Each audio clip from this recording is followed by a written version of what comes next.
Bueno, chicos, buenos días. Ya son las 10:07. Buenos Tenemos, días. tenemos 31 asistentes. Yo creo que podemos empezar la clase tranquilamente. ¿Están de acuerdo conmigo? Sí. Está Eh, bien. Sí, ¿En qué nos quedamos la última clase, la última vez? ¿Se acuerdan? ¿Quién me dice? Am, pues vamos un poco de la historia clínica, ¿no? Estábamos viendo los síntomas neurológicos frecuentes. Ajá. ¿Qué vimos? ¿Dolor de cabeza? Sí, dolor neurogénico, crisis convulsivas, vértigo, trastornos mentales, alteraciones en sueño y vigilia y otras. Ah, pues ya acabamos casi. Sí, hasta síntomas de nervios craneales. Entonces,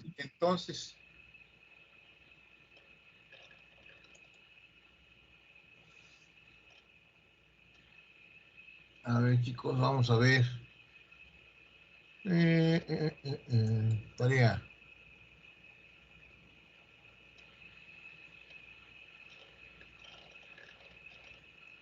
Neurología 4.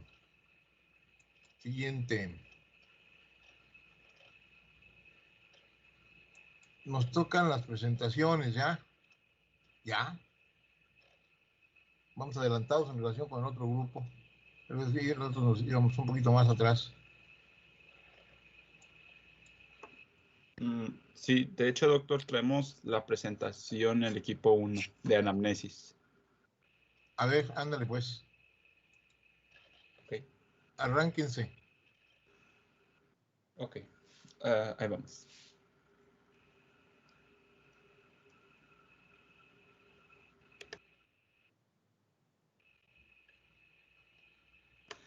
Bueno, pues de hecho yo voy a empezar. En Versus Valos, somos del equipo 1 y les traemos anamnesis en neurología.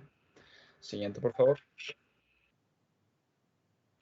Pues ya hablando de la anamnesis en neurología, o bueno, de la anamnesis en general, pues es obtener información de los pacientes y pues esto verdaderamente es una labor muy importante en el médico, tiene un gran peso en lo que nosotros hacemos en nuestra consulta. Pues a través de esta información es como nosotros vamos a poder brindar algún diagnóstico o poder consolidar todas las partes que obtengamos de estos datos que nos brinda el paciente y aunado a una exploración y a diferentes métodos diagnósticos complementarios, pues poder brindar un diagnóstico al paciente y poder empezar a abordar el problema por medio de un tratamiento. Es, como les mencioné, una práctica básica de la medicina que se ha venido pues iniciando desde que básicamente esta comenzó, pues, o sea, desde tiempos antiguos. Ayer leyendo un artículo pues, de una tarea, venía una frase sobre la anamnesis que me llamó mucho la atención y me gustó. Mencionaba que pues realizar una correcta anamnesis es tener ya la mitad del diagnóstico. Y pues eso es cierto, o sea, si no estamos haciendo una correcta anamnesis con el paciente, si no nos está brindando, para empezar, si no nos tiene la confianza al momento de realizar una anamnesis, al momento de realizar un interrogatorio el paciente, ya podemos empezar a tener datos erróneos de lo que está pasando el paciente o datos a medias. Y a final de cuentas, pues esto nos va a afectar muchísimo en la calidad de información que tengamos y pues podemos dar un diagnóstico erróneo, porque a lo mejor estamos saltando datos que el paciente no tiene la confianza de decirnos o, o no indagamos lo suficiente en cómo siente el paciente, porque hay que recordar que cada paciente es diferente, o sea, no son enfermos, sino son pacientes y no todos los pacientes van a ser como los vimos en el libro, sino cada uno puede tener a lo mejor no tiene todos los síntomas que ahí venían en el libro y nosotros nos podemos quedar pensando pues que no es la enfermedad porque no corresponde a lo que dice el libro, pero pues eso no es cierto, cada paciente es pues un caso totalmente diferente. Y los signos y síntomas son como esos pequeños guías que nos van a servir para poder dar el diagnóstico. Todo esto por base de la anamnesis, el interrogatorio y exploración. Y pues el objetivo como tal de la anamnesis es formar un adecuado juicio clínico. Si fallamos, como les dije, en la anamnesis, podemos obtener resultados catastróficos que inclusive podrían llegar a causar un mayor daño en la salud de la persona. Siguiente. pues recordando un poquito el método clínico, los signos y síntomas pues son definidos más que nada por medio de la anamnesis, o sea, es cuestión de hablar con el paciente, preguntarle y interrogarlo de manera correcta. Y todo esto se corrobora o más que corroborarse, se complementa también con la exploración física. Ya, pues el otro paso del método clínico, pues son los signos y síntomas son considerados relevantes para el problema, porque esto nos va a interpretar la fisiología y anatomía y todas las alteraciones que están sucediendo en el paciente, pues ya puedan ser estructuras anatómicas afectadas o procesos fisiológicos también alterados. Pues es lo que nos van a representar los signos y síntomas. Y ya pues ahondando más en el análisis, nos va a permitir nombrar específicamente, como les dije, la parte anatómica o proceso fisiológico que está afectado. Y esto nos va a dar un diagnóstico anatómico o topográfico, que va a permitir pues más la identificación del conjunto característico de síntomas y signos, ya como tal un síndrome. Entonces, siguiente por favor. Entonces ya estamos pues bastante ahondados en lo que es la situación del paciente, ya teniendo el síndrome, nos falta definir la enfermedad. Entonces, ya teniendo el síndrome, ya teniendo la enfermedad, podemos anticipar también la evolución de la enfermedad, el compromiso que pueden tener otros aparatos y sistemas, y inclusive aunque no sean neurológicos, pues en este caso nos estamos enfocando en amnesis neurológica. Como sabemos, pues muchas enfermedades son multisistémicas. Entonces, ya teniendo una idea de la enfermedad, de los síndromes, podemos anticipar el daño inclusive a otros sistemas o buscar la ayuda de alguna otra especialidad para hacer un enfoque pues multidisciplinario. Y pues ya todo esto también se puede corroborar con hallazgos en imágenes, en pruebas de laboratorio, y ya vamos a tener un diagnóstico etiológico y patogenia, que es lo que causó la enfermedad como tal. Y ya pues al final, el último paso, como se puede decir, es valorar el grado de discapacidad, decidir si es temporal o permanente, y sobre todo pues el tratamiento para ver la posibilidad de recuperar la salud o la función del paciente. Y ya eso sería pues la última parte, el pronóstico. Siguiente. Consejos generales para una buena anamnesis.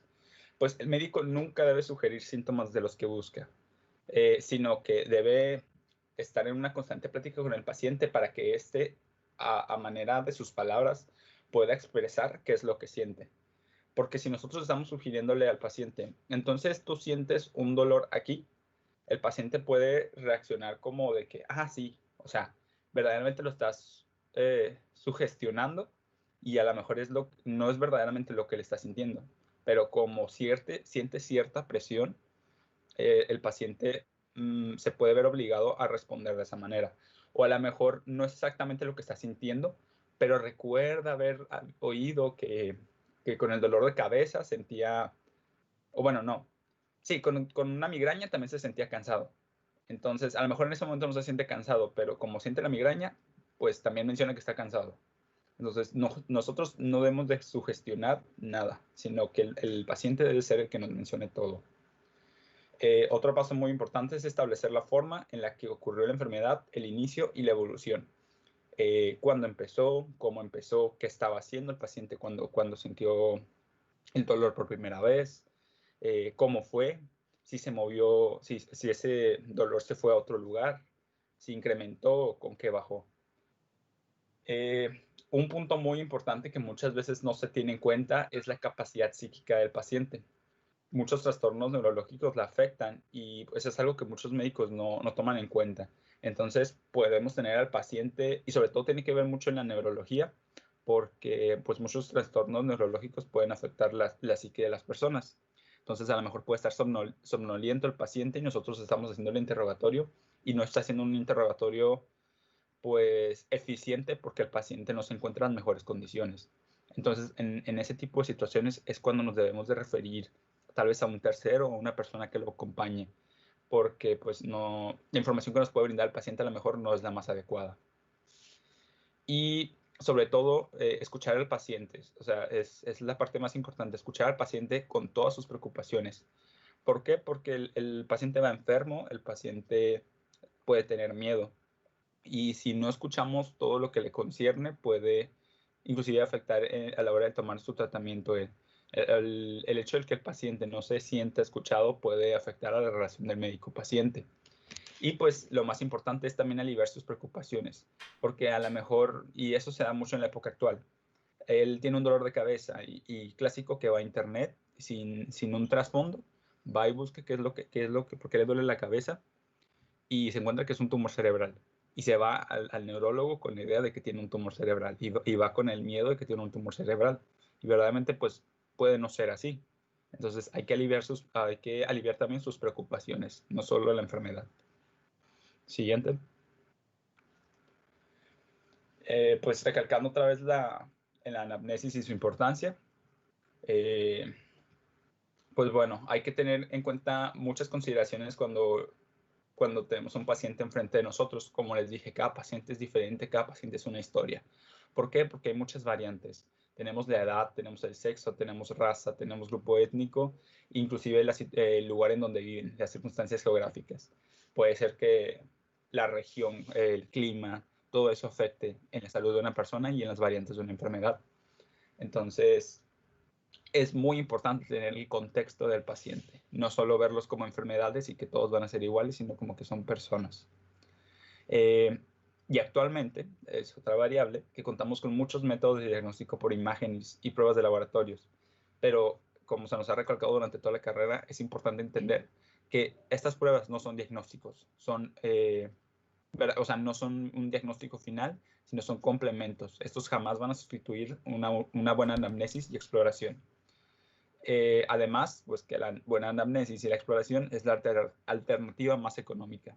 Y eso es un ejemplo que siempre se nos da toda la vida estudiando aquí medicina, que nos vamos a ir al servicio social y no vamos a tener todo el equipo a nuestra disposición. Entonces, lo más importante que tenemos que aprender es hacer una buena exploración y una buena anamnesis. Cómo interrogar con el paciente, cómo hablar con el paciente, cómo ganarnos la confianza de ese paciente. Y bueno, pues más que nada en cualquier otra especialidad, la neurología depende de la colaboración con el paciente. ¿Por qué? Pues porque es complicada, vaya. Necesitamos saber bien qué es lo que está sintiendo el paciente para poder tener una correcta interpretación de los signos y los síntomas y poder identificar correctamente qué estructura o qué parte del sistema nervioso está siendo afectada y por qué. Entonces, la neurología es característica porque nos permite una interpretación detallada de los signos y los síntomas. Por ejemplo, pues, es muy importante en la neurología la localización pues, de toda la enfermedad para poder dar pues, el tratamiento y, como les dije, diagnosticar la enfermedad. Y siguiente, por favor. Bueno, ya como tal, los datos generales del paciente de la anamnesis, siempre es importante obtener estos, como es el nombre, porque les mencioné que el paciente es un individuo único, hay que referirnos a él pues, por su nombre. No son solo enfermedades, no es un caso de cefalea, no es un caso de hipertensión, no es un caso de infarto, sino es un señor, es Juan Aguirre, algo así, pues, o sea, no son solo enfermedades. Y inclusive podríamos dañar la integridad del paciente, solo referirnos a él como una enfermedad. La edad, pues ciertas patologías neurológicas varían en su presentación según la edad. Creo que este es el caso de el Parkinson. No, es en la epilepsia. Sí, en la epilepsia en los niños se presenta de una forma, mientras que conforme se va avanzando con la edad, por ejemplo, creo que en mayores de 70 años, o sea, ya en la etapa de adulto mayor, es más que nada se ve un cuadro progresivo de déficit de memoria y alteraciones cognitivas. Y bueno, continuando, también tenemos el sexo. Y esto pues es importante porque también nos permite establecer pautas diagnósticas para su valoración médica. Y aparte pues que actualmente estamos en un proceso de una sociedad cambiante y pues hemos logrado ver que hay diferentes modificaciones en el fenotipo o pues el aspecto físico externo, que a final de cuentas pues por cuestión médica lo más seguro es preguntar el sexo del paciente. No solo, ¿cómo decirlo? Ay, se me fue. No así, no pensar, no poner lo que nosotros pensamos, sino pues directamente preguntarle al paciente. Ya con la fecha de nacimiento, pues permite verificar la edad escrita por el paciente, que aquí no hay mucho pierde, solo que pues que hay que corroborar que la edad que nos dijo el paciente corresponde a la fecha de nacimiento. Y siguiente, por favor. El lugar de residencia, como les mencioné, distintas cuestiones geográficas tienen mucho que ver aquí, porque, por ejemplo, hay ciertas regiones que tienen prevalencia o disposición a tuberculosis, o sea, que es endémica de esa región, como por ejemplo aquí es en Sonora. Podemos encontrar casos de tuberculosis que a lo mejor en otro lugar no podríamos ver. Y, por ejemplo, las infecciones por cisticercos que tienen que ver, que podemos ver en neurología, la neurocisticercosis.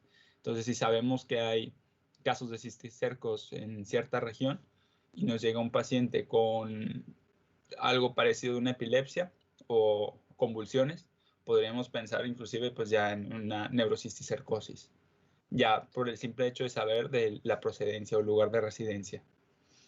Inclusive ciertos factores en su casa nos pueden dar una idea de ciertas enfermedades.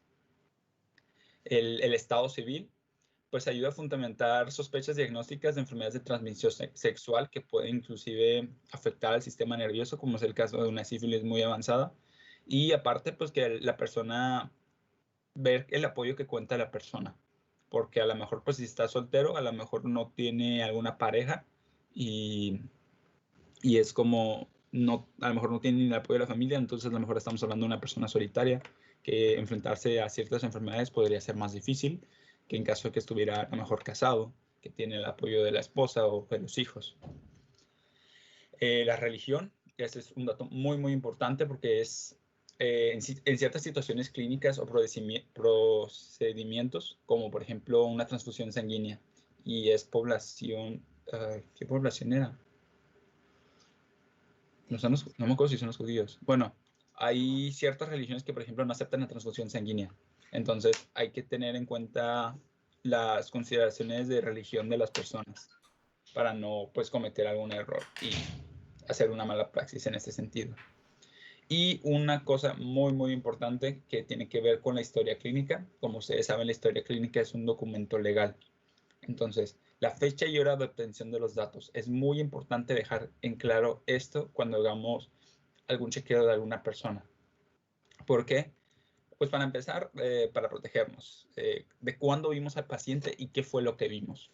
¿Por qué? Porque todas las enfermedades, pues como sabemos, tienen cierta progresión y a lo mejor se puede empeorar o puede mejorar.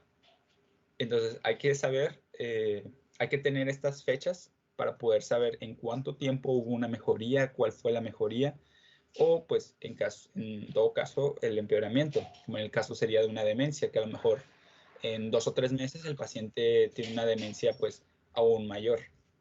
O en el caso ya de algo más agudo, podría ser un accidente cerebrovascular, isquémico o hemorrágico, pues hay que dejar establecido en qué momento lo vimos y cómo lo encontramos en ese momento para ver la progresión, tal vez en los próximos 30 minutos o en las próximas 2 horas. Entonces, pues sí, creo que esto sería todo por mi parte.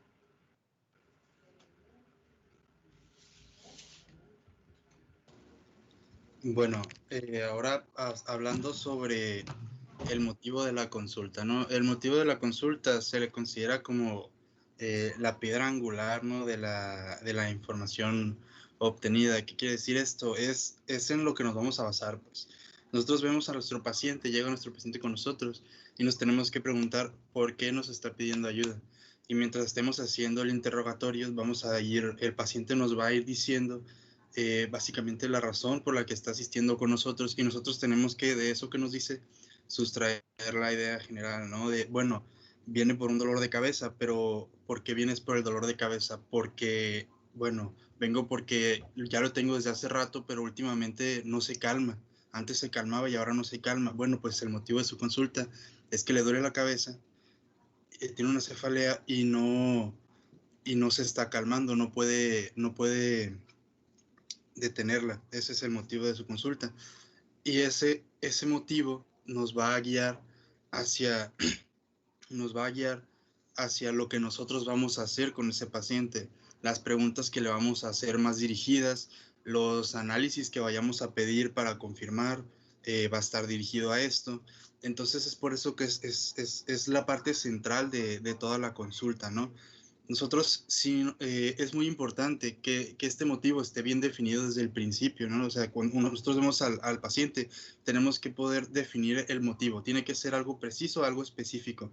Si nosotros no definimos bien el motivo, corremos el riesgo de maldirigirnos, ¿no? Nos vamos a ir por otro lado que no es, y eso puede poner incluso en riesgo la salud del paciente, porque si nosotros, digamos, entendemos mal el motivo, nos vamos por otro lado en la consulta, al final determinamos que el diagnóstico está el diagnóstico, pero lo hicimos mal desde el principio, porque no lo guiamos correctamente, y le damos un tratamiento que no deberíamos haberle dado, y ese tratamiento al final termina haciéndole daño al paciente, porque nosotros no supimos guiar correctamente pues la consulta, ¿no? El interrogatorio, la exploración.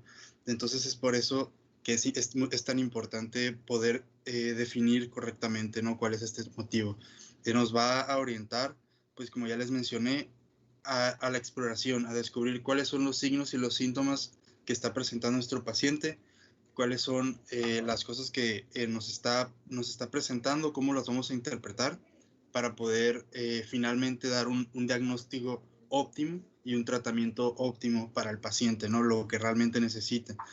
Una de las dificultades que puede haber en esto del motivo de consulta, ya lo mencionó antes mi compañero Osvaldo, es que en ocasiones el paciente puede estar con un estado alterado de conciencia, puede que esté somnoliento, puede que incluso esté inconsciente, puede que esté desorientado. Entonces este paciente no nos va a poder, contestar nuestras preguntas, no va a ser muy cooperador, pues, ¿no? Aunque quisiera hacerlo el paciente, no va a poder cooperar como debería a lo máximo, pues. Entonces es ahí cuando nosotros nos apoyamos en la familia para que nos indique qué es lo que ha estado viendo, ¿no? Con el paciente, cómo lo ha visto, o si el paciente les dijo antes de llegar con nosotros, ya les había comentado a ellos lo que había sentido, estos familiares pueden, pues por así decirlo, pasarnos el recado, ¿no? Por así decirlo. Entonces, como les digo, ¿no? O sea, entonces en este esquema que hay aquí a la izquierda viene básicamente mostrando cómo es que es el centro de todo, ¿no? Como ya les mencioné, este motivo nos va a guiar hacia qué estudios vamos a hacer, hacia cómo vamos a explorar, cuáles van a ser las preguntas. Vamos a poder correlacionar el hábitus del paciente con lo que nos está diciendo, y con eso vamos a poder, por así decirlo, descifrar, ¿no? Qué es lo que está pasando, ¿no? También nos va a ayudar con lo que vienen siendo los antecedentes. Vamos a saber qué antecedentes buscar, ¿no? Digamos, tenemos, el paciente viene presentando ciertos signos, ciertos síntomas, nosotros vamos a tener, pues, se nos va a prender esa lucecita y vamos a decir, bueno, puede que tengas esto, alguna persona de tu familia tuvo esto, y ahí ya vamos a poder, ya sea descartar, en el caso de de lo que sea que nos diga, o guiarnos un poco más, ¿no? Corroborar nuestra sospecha. ¿Le puedes dar a la que sigue, por favor? Bueno, sobre los antecedentes heredofamiliares, como les mencionaba antes, estos nos van a orientar hacia diferentes patologías, ¿no?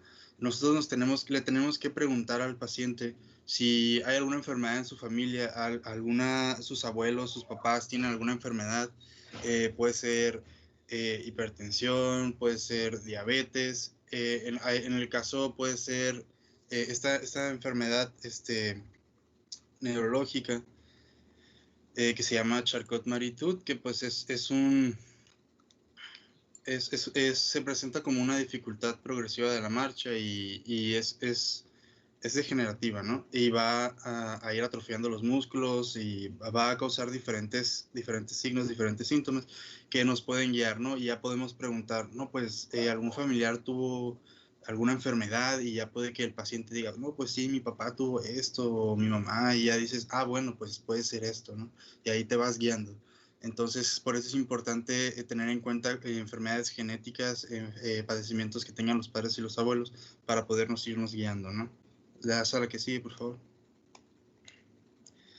Y bueno, también tenemos los antecedentes personales patológicos, que pues estos van a ser cualquier enfermedad que nuestro paciente tuviera en un pasado o que tenga, ¿no? Puede ser en la edad pediátrica, nos puede ayudar esta información. Por ejemplo, si llega nuestro paciente con una alteración del estado de alerta, una disfunción cognitiva, y y entonces nosotros decimos, bueno, estas características pueden ser por esta enfermedad o por este padecimiento. Y luego nosotros le preguntamos al paciente, no, pues tuviste alguna enfermedad cuando eras niño, y el paciente nos dice, bueno, pues es que me dio sarampión cuando era más chico. Entonces ahí nosotros nos podemos decir, ah, bueno, pues puede que esto sea producto de esta enfermedad que tuviste en aquel pasado, ¿no? También la historia de inmunizaciones nos va a permitir reconocer si alguna de las enfermedades por las que nosotros estamos teniendo sospechas resulta que pues este paciente se inmunizó para esa enfermedad. Nosotros nos ayuda a descartar enfermedades, ¿no? A ir hacia otras, por otros caminos y no quedarnos ahí, ¿no? También enfermedades que hayan sido diagnosticadas con anterioridad, ¿no? Arritmias, nefropatías, enfermedades del sistema inmunológico. Por ejemplo, en el sistema inmunológico, el VIH los hace propensos a infecciones del sistema nervioso. Las nefropatías, la insuficiencia renal puede provocar un estado alterado de conciencia, y las arritmias igual, ¿no? Pueden provocar diferentes trastornos neurológicos. Como ya mencionó mi compañero Osvaldo, muchas de las enfermedades son multisistémicas.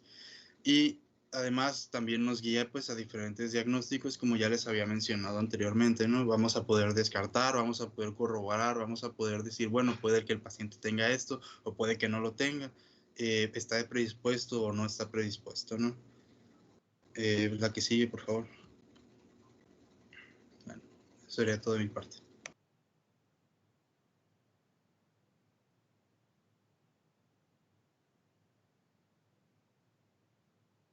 Está listo. Continuando con la siguiente parte de la anamnesis, vamos a entrar a los antecedentes personales no patológicos. Esta es la parte pues, del interrogatorio de la investigación clínica que trata de recopilar datos del paciente, recopilados con su medio, como bien es la vivienda y el ambiente familiar, así como los hábitos que tiene el paciente. Todo lo que no tenga que ver con patologías, pero que pueda ayudar a orientar el diagnóstico hacia otro lado, ¿no? Esos hábitos pueden ser distintos, alimenticios, de higiene, apetito, uso de drogas, bebidas alcohólicas, infusiones, hábitos sexuales, actividad física, y todo esto con el fin de obtener probables factores de lo que desencadena la patología actual. En cuanto a una orientación más neurológica en estos antecedentes personales, hay distintos como enfoques que tenemos que buscar, como por ejemplo es el consumo del tabaco. Es importante recabar toda la información relativa a este, ya que es relevante para la patogénesis de la aterosclerosis intracraneal, por lo que nos puede orientar a este tipo de diagnósticos. El tiempo y consumo total del alcohol, especialmente en personas que acuden a consulta con alteraciones de estado de conciencia, ictericia, telangiectasias, ascitis, etcétera, pueden clarificar el diagnóstico, orientarlo hacia la encefalopatía hepática, ¿no? Un diagnóstico de encefalopatía hepática. El abuso de sustancias tóxicas como el tolueno y otros tipos de solventes son importantes de considerar en pacientes que presentan debilidades progresivas, especialmente en afecciones de neurona motora inferior, con polineuropatías motoras periféricas. El uso y la dosis que utilizan en fármacos es importante saberla, especialmente en aquellos pacientes hipotiroideos que presenten temblores ocasionados por uso asociado a levotiroxina, o la presentación de excitaciones paradójicas en aquellas personas que utilizan benzodiazepinas como inductores de sueño, que se ha popularizado mucho, pero pues no es lo adecuado, ¿no? Se pueden utilizar otras alternativas de fármacos para eso. La presencia de somnolencia en pacientes que utilizan carbamazepina y fenobarbital para controles de epilepsia y otros tipos de enfermedades también es otro de los puntos importantes de antecedentes personales que debemos de buscar en el paciente neurológico. Continuando con la sección de enfermedad actual, específicamente principio, evolución y estado actual. Pues vamos a tener que, esto lo vamos a buscar a través de la semiología, ¿no? La búsqueda de signos y síntomas. Como pues ya se nos dijo, se nos va a presentar un paciente que ya tiene una enfermedad. Usualmente que acuden a consulta con una agravación o por alguna razón con un síntoma en específico que los molesta, que es lo que es su motivo de consulta. Vamos a continuar pues en este cuadrito, ¿no? En orden de las manecillas del reloj, empezando por aquí, con propósito de explicación. Ese síntoma, signo que al paciente lo preocupe, lo debemos de identificar qué área o región está afectada y si aplica, vamos a buscar las zonas de irradiación de ese problema, ¿no? Debemos de describir también la calidad o el tipo del síntoma. Por ejemplo, si es un dolor de cabeza, pues es un dolor de cabeza de tipo punzante, pulsátil, etcétera. Y pues la calidad, ¿no? La intensidad, etcétera. La fecha de inicio es muy importante porque nos permite saber específicamente de dónde venimos y dónde estamos ahorita. ¿Qué quiere decir esto? Pues la evolución de la enfermedad, ¿no? Cómo se instala el signo o el síntoma, si se instala de manera abrupta, si es progresiva, etcétera. ¿Qué síntomas acompañan a este síntoma que preocupa? ¿Qué son las cosas que atenúan o agravan la enfermedad? ¿Con qué frecuencia se da ese signo-síntoma? ¿Qué tratamientos se han utilizado? ¿Son útiles o no? ¿Qué tanto dura el evento en caso de un dolor, por ejemplo, que dure 45 minutos el dolor? Y pues, como les dije, junto con la fecha de inicio, cómo ha evolucionado la enfermedad, si ha empeorado, si ha mejorado y cómo se encuentra en el estado actual en el que estamos realizando la exploración. A continuación, pues les tengo un ejemplo de un caso que está bien descrito del libro, en el cual se encuentran cada uno de los puntos que ya mencioné previamente. Y dice, tal y cual, paciente femenino de 19 años que acude refiriendo dolor de cabeza. Ahí está nuestra identificación del signo o síntoma. Localizado en la región frontoparietal derecha, irradiado hacia la zona temporal diestra. Aquí tenemos la ubicación y la irradiación. La evaluación del tipo, desde tipo pulsátil, con intensidad 8 de 10 en escala análoga visual. Ahí tenemos la calidad, que inicia hace 8 meses, fecha de inicio. Instalación súbita, tipo de instalación. Precedido por fosfenos, son unas manchitas blancas, o sea que es asociado a náuseas y seguido de fotofobia intensa. Ahí están todos los síntomas que se asocian a ese síntoma principal. Afirma la paciente que el dolor se atenúa cuando realiza una compresión manual directa y se exacerba al realizar maniobras de Valsalva, ya sea toser, pujar o llevar a cabo ejercicio físico. Aquí tenemos pues, los exacerbantes y los atenuantes. La dolencia se presenta en periodos premenstruales de manera regular y cada episodio dura hasta 45 minutos. Aquí tenemos periodicidad y duración. Con pobre respuesta al uso de analgésicos antiinflamatorios no esteroideos, se menciona el uso del ácido mefenámico. Aquí tenemos los fármacos que se utilizan asociados, pues, desde que en este caso no hacen mucho de ayuda. Y especifica que de manera esporádica ha presentado episodios de poca intensidad y que el día de hoy acude por presentar una acentuación de la misma, considerando la 10 de 10 en escala de evaluación análoga visual con prolongación de tiempo, duración de casi 4 horas. Y esto último es el estado actual de la enfermedad. Entonces, ¿qué se puede hacer con este ejemplo, con la información de este ejemplo? El médico que está tratando la enfermedad puede establecer entonces una presunción diagnóstica, empezando pues, por un diagnóstico, por ejemplo, sindromático, que vendría siendo cefalea, un diagnóstico topográfico regido por la región en la que identifica dónde está el problema, que en este caso es región frontoparietal derecha. Permite establecer la presunción de que es de origen vascular, etiológicamente una alteración de trígemino vascular, funcionalmente pues es un cuadro recurrente remitente y que tiene un buen pronóstico bajo tratamiento profiláctico. Eso es todo lo que se puede hacer con este tipo de información.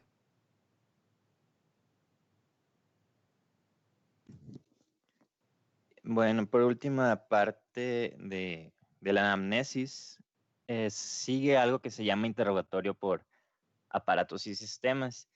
Esto, a diferencia del interrogatorio neurológico en sí, nos va a permitir tener una visualización más general del paciente. No solamente esto, sino también nos va a ayudar a encontrar un diagnóstico más certero o nos puede ayudar a encontrar datos de alarma de otros sistemas y pues llegar a un diagnóstico más integral que consecuentemente podemos llevar al paciente a un tratamiento pues integral. El interrogatorio por aparatos y sistemas consiste en una revisión sistematizada, pues de cada, como el nombre lo dice, cada aparato, cada sistema corporal, y nos sirve a nosotros para no olvidar ningún síntoma o signo de alarma que pudiéramos encontrar en otra región del cuerpo, que a su vez pudiera ayudarnos a diagnosticar un posible diagnóstico diferencial o incluso ser parte de un diagnóstico sindromático. A continuación, pues se listan una lista, válgame, de varios sistemas y los posibles síntomas que pudiera tener el paciente. ¿Verdad? Si le puedes dar la siguiente, vamos a ver la lista. Por ejemplo, primero debemos, obviamente, tener lo que es cómo se encuentra el paciente. Por ejemplo, tenemos que recordarle o insistir en preguntarle, pues, cómo se siente usted. Él nos podría responder que, pues, presenta dinamia o no presenta fuerzas para moverse, es decir, astenia. Pudiera tener diaforesis, nosotros mismos pudiéramos verlo sin necesidad de preguntarle o ver su hábitus exterior que también presente fatiga o algún dolor, etcétera, ¿no? Ya entrando en sí en un sistema más, pues más selectivo sería, por ejemplo, el sistema oftálmico. Él nos pudiera decir o pudiéramos preguntarle si ha tenido una disminución en la agudeza visual recientemente, si ha tenido una visión borrosa o si ha sentido resequedad en los ojos. Probablemente esto no sea en sí una cuestión neurológica, sin embargo, pudiera pues alarmarnos para un síndrome, ¿no? Que pudiera ser acompañado de una afección neurológica. Por parte de la otorrinolaringología, puede también presentar acúfenos, tinnitus, otalgia, voz nasal o serostomía pues, en la mucosa nasal, que a su vez también pudiera tener consecuencias neurológicas. Por parte del sistema respiratorio, nos pudiera decir el paciente o podríamos percibirlo disneico, que presente tos, ortopnea, taquipnea. Esto pues pudiera indicarnos que está presentando pues un proceso inflamatorio en las vías respiratorias, tal vez pues ahorita como está viendo pues la pandemia de coronavirus, pues es común que los pacientes presenten ese tipo de pues de síntomas, ¿no? Sistema cardiovascular, también el paciente puede presentar palpitaciones, dolor precordial, edema, taquicardia, bradicardia, entre otras, ¿no? También aquí se une el sistema hemodinámico, o donde podemos preguntarle o incluso ver si el paciente tiene petequias, si el paciente ha tenido hemorragias últimamente, si el paciente pues lo vemos pálido, indicándonos tal vez una posible anemia. Y pues que esto sea más bien un problema principal, es decir, si el paciente está presentando signos neurológicos, probablemente sea por algo, sea secundario pues a una hemorragia, se está desmayando ya gracias a la pérdida de sangre, etc. Por parte del sistema gastrointestinal también puede presentar vómitos, dispepsia, hiporexia, dinofagia, disfagia, ictericia, entre otros. Urogenital, oliguria, anuria, poliuria. Esto también pudiera indicarnos tal vez una deshidratación o una infección en las vías urinarias o pues también un posible insuficiencia renal. Ya por último sistema que también tenemos que revisar es el sistema musculoesquelético. El paciente nos pudiera indicar que es que padece de dolores de articulaciones o musculares, o incluso pudiéramos ver nosotros que al momento de que el paciente entre a la consulta, pues tiene alteraciones de la marcha. Y pues es importante indagar en cada una de estas pues, sintomatologías, ¿no? Para descubrir qué es lo que está pasando. Si tiene algo que ver con el sistema neurológico o pues si realmente es parte de otro síndrome de otra parte, de otra región del cuerpo. Dale la siguiente, por favor. Bueno, una vez ya que realizamos este interrogatorio dirigido hacia aparatos y sistemas, es muy recomendable realizar un resumen cronológico y estructurado pues de los descubrimientos más importantes que hemos tenido. Y eso nos puede orientar pues con esta información a tener ya un diagnóstico presuntivo que vamos a armar junto con ya la posterior exploración del paciente, ¿no? Como digo, esto nos permite realizar un diagnóstico presuntivo e identificar síndromes, a través de una semiología pues, que acabamos de recabar. Y una vez ya realizado este esquema, incluyendo ya la exploración, podemos identificar patologías específicas, sean de sistema neurológico o no, localizar un proceso patológico que tenga el paciente y posteriormente ya construir un diagnóstico final etiológico, pues que nos indique qué es lo que está pasando con el paciente de una manera integral para pues finalmente poder dar un tratamiento adecuado al paciente. Es importante recordar pues que no solo se trata de tratar la enfermedad, es importante también pues tratar al paciente, que es un ser humano que está pues padeciendo de un mal, de un proceso patológico, y él acude a nuestra ayuda pues para recibir pues apoyo, ¿no? No solo apoyo médico, no solo apoyo terapeuta, sino pues un apoyo psicológico y emocional. Y pues eso sería todo pues de nuestra parte. Aquí acaba ya la parte de anamnesis. Muchas gracias pues por escuchar.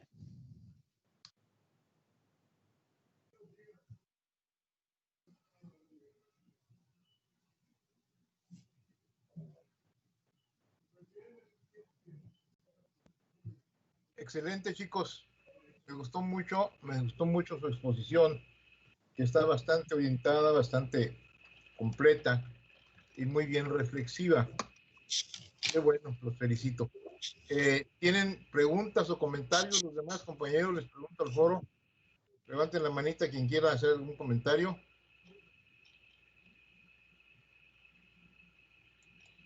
¿No? ¿Nadie? No. ¿Todos están de acuerdo con lo que dijeron los compañeros? Sí. ¿Sí? Uh-huh. Bien. Ni tienen comentarios aparte, ¿verdad? Bueno, en realidad este tema, pues es un tema ya viejo, conocido por todos ustedes, porque lo llevaron en propedéutica en el tercer semestre, estuvieron ensayándolo, estuvieron trabajando sobre esto y sobre las historias clínicas, y pues en otras materias, sobre todo en el semestre pasado, en la práctica me imagino que lo han ensayado bastante.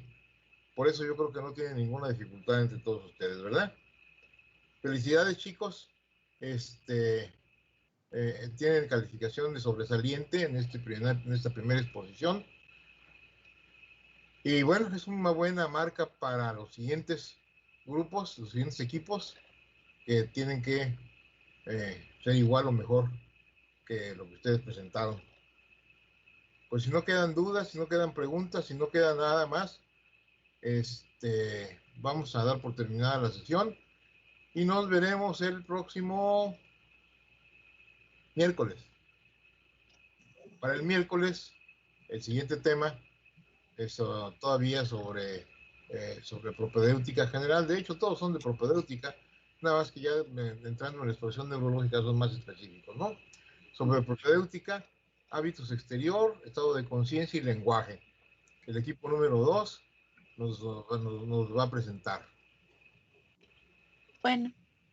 Pues si no tienen más comentarios o preguntas, vámonos. Nos vemos el próximo miércoles. Hasta mañana. Te digo, hasta el miércoles. Gracias, Hasta luego, doctor. Gracias. Gracias, doctor. Gracias. Gracias. Buen día, doctor. Hasta luego.